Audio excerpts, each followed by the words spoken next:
Hey everybody, it's time for another real life superhero intro. This time this is another sports combat rock and roll costume intro. Only this one, my first one, which was at nighttime, that was more of a rant version. This is more of a positive review version. This will also be the debut intro for another real life superhero debut and my progress as a real life superhero. So, with that being said,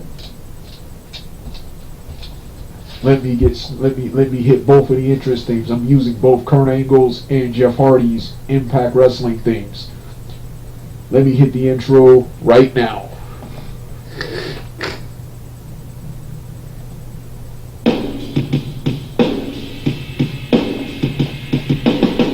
This has risen to the top, the top. My this has been at the top, the top. My this has been past the top. Still my this has been past the top.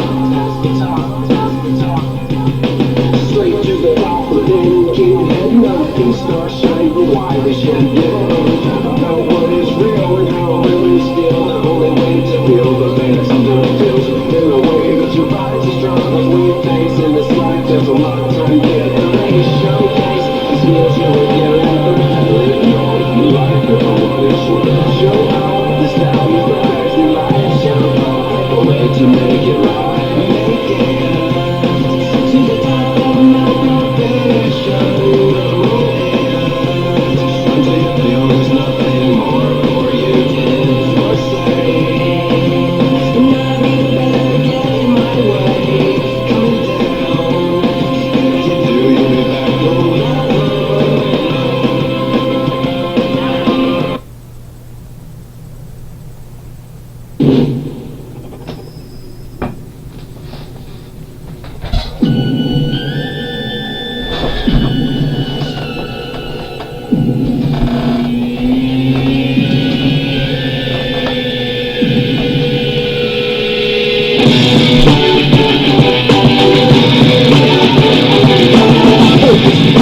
Get up, I'll never let up. Ferocious, I'm fed up, dismissing the competition. You're hopeless, trash, they're efficient. Listen, you want a class on tradition? Or one condition? Forget the best of the century. Talk about the best of all time, you better mention me. Essentially, I'm the best of all to be. I hold my ground, you never take it from under me. Don't run to me, it's gonna be trouble. I hit you so many times, you see triple or double instead of one of me. I got more heart, more ready to tear you apart. I lay you down early on, or maybe in the later round. It's no different to me. If you tap out, cash out, or simply pass out for free. Cause you face down, really, you barely alive. Cause I'm an animal inside, hear me?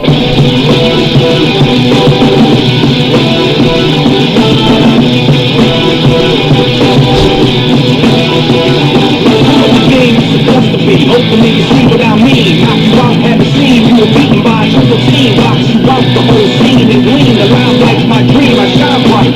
Smash you, front to back. You gon' need hindsight. In fact, when I attack, you're lucky if I leave you intact. I'm prone to overkill. I work you over till I steal your motor skills. It's the same whenever I'm done. You're numb, throw the thumb. Most can't remember their name or where they're from. And some speechless, dumb, looking deaf and dumb. Your weak like 7 days. Get afraid, I'm amazed. Y'all still step up, cause I hit more men than Jenna Jameson in better days. You can't clear your heads, you with a Jenna Hayes. Alright, 80s cartoon lovers and believers. It's now time for another retro cartoon review, and this time this is my real life superhero short narration review intro of what I consider to be not only one of the greatest 80s cartoons, but one of the greatest cartoons of all times, the 1980s, the 1986 Ken Ruby and Joe Spears, Ruby Spears classic, the sci-fi mecha action-based series, The Centurions. The Centurions, which, like I said in part 1, I've been wanting to review this show for a long time, but never got around to reviewing it because in the episodes that I watched, there was so much going on at one time. It was hard to put together piece and piece of what was. I understand the main plot, but the individual episode plots, what happens in the episode, was hard to put piece and piece together for a review. And then once again, I didn't feel like watching all 65 episodes to review or watching a bunch, so I decided to watch a couple and watch a bunch in the season format, and once again review each season when I'm done, and it will total up into multiple reviews, since I like doing multiple reviews of the same thing anyway. So yeah, but when it comes to Centurions, first discovered Centurions in the mid to late 90s, and watched it on and off in the early to mid to late 2000s and early 2010s, in various episodes in random order on Cartoon Network's sister block and later sister channel, Boomerang. And I've been a huge fan ever since. Like I said in part 1, there's something about these classic Hanna-Barbera and Ruby Spears based production cartoons that fascinated and entertained me as a child. I found these more entertaining than the blockbuster, than the new age cartoons, Dexter's Laboratory, Cow and Chicken, Johnny Bravo, Courage Cowardly Dog, Powerpuff Girls, etc., and was angry in the horrible mid to late 2000s when Cartoon Network was so big they didn't need classic programming anymore. They removed all of these to the sister channel, Boomerang, which I couldn't get at the time. So unless you had the box back then, you were screwed out of awesome classic shows like this.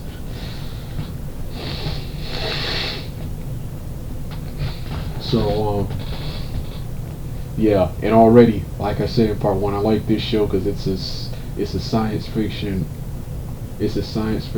armor suit based series, which is the armor suit, whether mechanical or fantastic base, is one of my all-time favorite superpowers and weapons. This show is mechanical based. Like Iron Man, War Machine, and Lex Luthor. It plays out like a Marvel and DC comic book cartoon with everyone having powers similar to Iron Man, War Machine, and Power Suit Lex Luthor.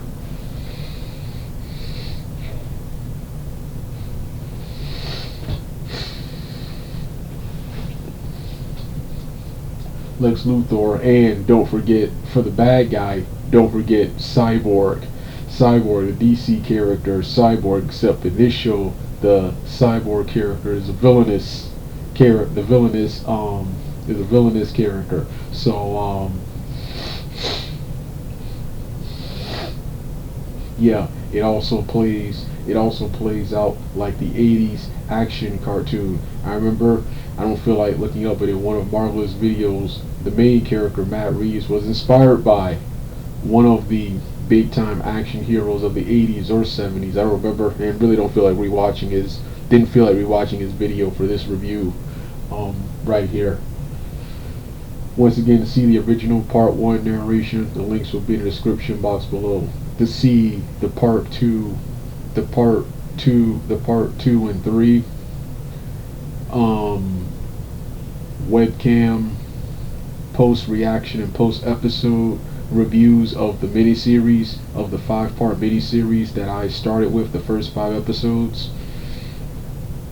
The links will be in the description box below. I do it as both the Douglas Blair Roberts YouTube social media personality based character and the real life superhero based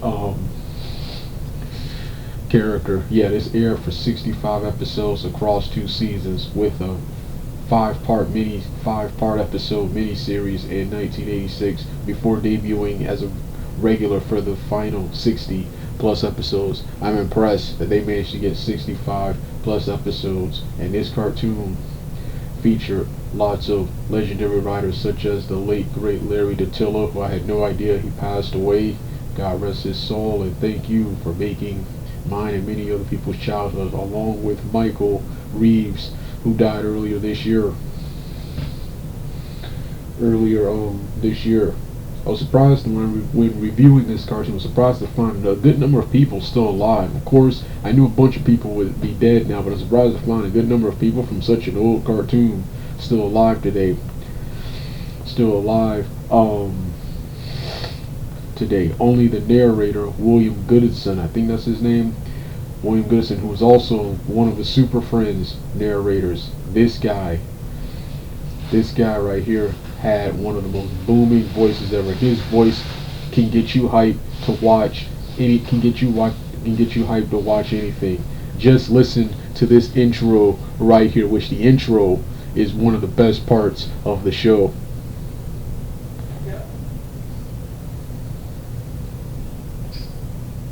In the near future, Doc Terror and his cyborg companion hacker unleash their forces to conquer Earth. Only one force can stop this evil, a handful of brave men. In specially created exobrains, they can be transported anywhere to fuse with incredible assault weapon systems beamed down from the space station Skyboat, becoming man and machine power extreme. Max Ray, Brilliant Sea Operations Commander. Jake Rockwell, Rugged Land Operations Specialist. Ace McCloud, Daring Air Operations Expert. Whatever the challenge, they are ready. The Centurions. Man, was that awesome.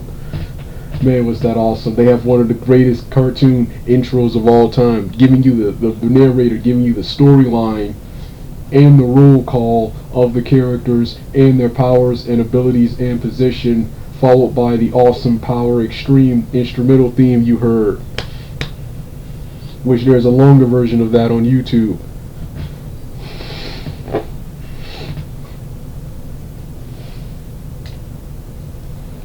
So yeah, that was yeah, going back to the deceased actors. I think his name is Vincent Knight. Here's his picture right here.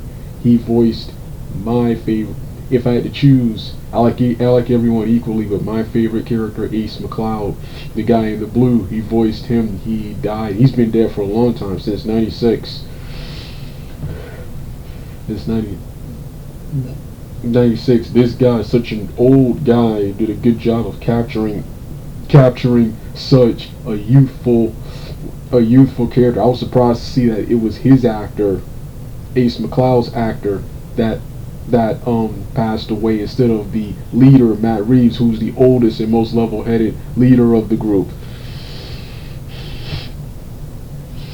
And of course you got the late Ed Gilbert, who was in Major Disaster in the Toxic Crusaders cartoon. He here a decade early, several years earlier, voiced the henchman, the sub boss hacker. So yeah, and Rodney Fanfield, something like that.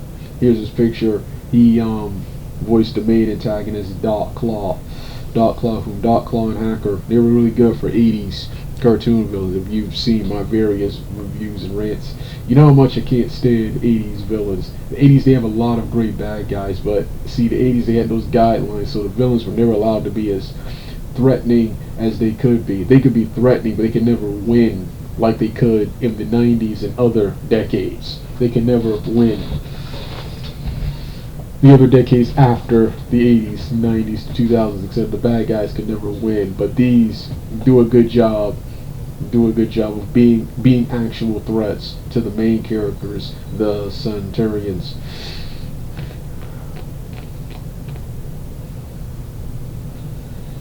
The Centurions. So far I've watched 5 to 6 plus episodes, and each one was each one was good, with the sixth one being the weakest of the 5 episodes. I was only supposed to watch 5, but there was something that happened in the 5th episode that caused me to watch the 6th episode to see how it was resolved, which is the only 2 flaws I have with the show. Number one, various inconsistencies with the characters' abilities, powers, and continuity errors. The other flaw with this show is way too much is happening at once, to the point it's hard to tell what's going on. Just like in their Hasbro successor series to this, Visionaries: Age of Magic, which is also an armor-based show, a sci-fi armor-based show. But this was executed better than Visionaries: Age of Magic, as it lasted long. It lasted about 65 episodes.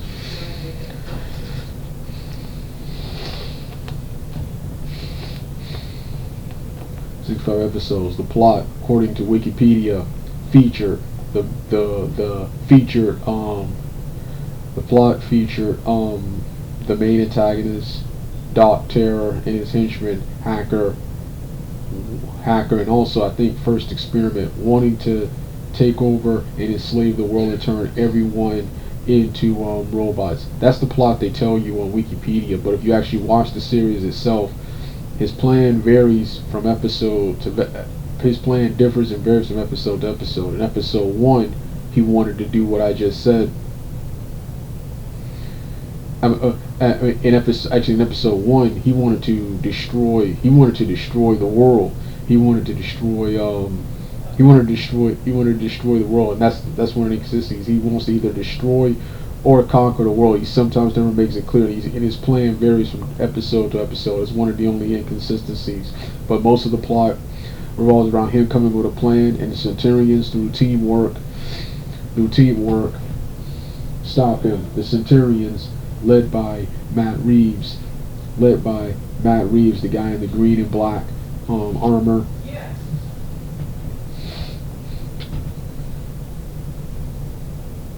Matt Reeves, followed by second in command Jake Thomas, as he's at least built second, and then third, my guy, who, when I think Centurions, this is the first guy to come to mind, Ace McCloud. But I like everyone equally, but if I had to choose a favorite and best, it would be Ace McCloud, but I like everyone equally. Ace McCloud. Then she occasionally helps out on missions. The female protagonist of the group, Crystal. There are also two other armored warriors who I haven't who I don't know if I've seen. One is called Red Charger, and the other is an Indian named John Thunder, John Thunder was an attempt by these people to add more cultural diversity, similar to Apache Chief, El Dorado, and Green Samurai from the Super Friends.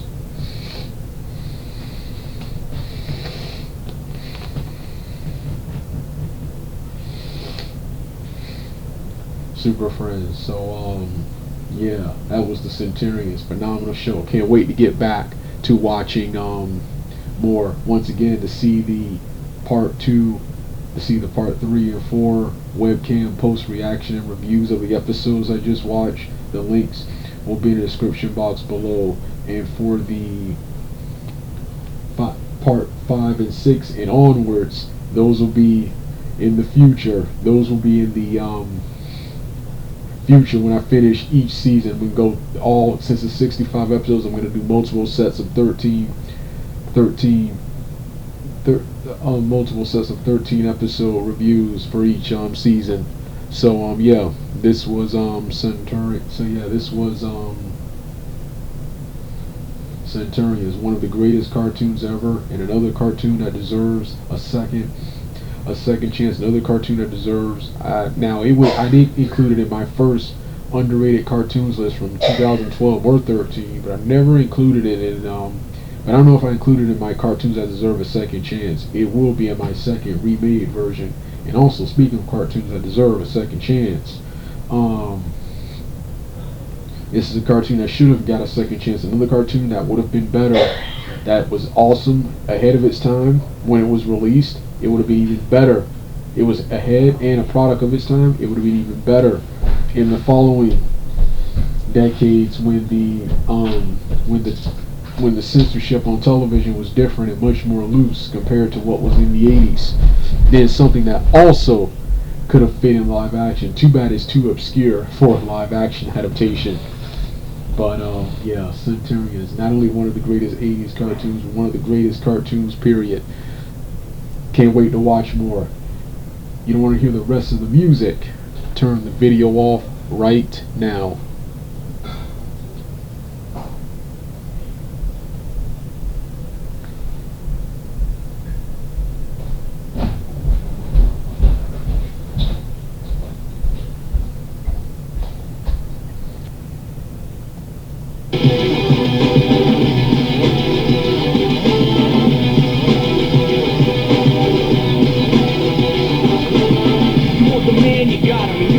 Every Thursday night on TNA, it's like a spotlight and main events in his DNA. Who you say? It's Kurt Angle, Benito, Settle, best in the world, only guy in this world with a gold medal. Right, your both ends to the center, physical and mental, cause he's simply better. No playing around with those second attacks, and lay it down for a 3-second nap on the back. Staring at the ceiling on your back is appealing. Get yourself a match and you gon' do that. It's a rap, you trapped in the game, you a rat in the maze, just amazed how I made my name. My fame is a runaway train on the track. I fight like my life's on the line every night. In fact, that's why I'm gonna take that strap.